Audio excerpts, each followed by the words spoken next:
यह एक पौराणिक कथा है। कुबेर तीनों लोकों में सबसे धनी थे। एक दिन उन्होंने सोचा कि हमारे पास इतनी संपत्ति है, लेकिन कम ही लोगों को इसकी जानकारी है।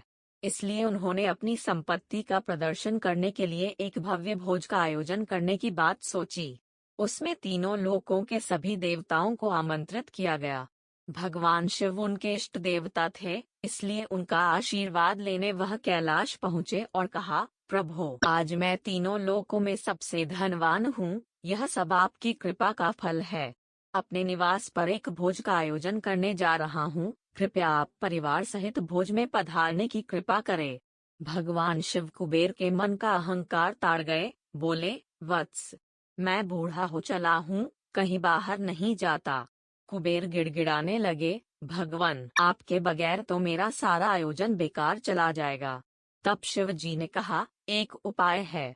मैं अपने छोटे बेटे गणपति को तुम्हारे भोज में जाने को कह दूंगा। कुबेर संतुष्ट होकर लौट आए। नियत समय पर कुबेर ने भव्य भोज का आयोजन किया।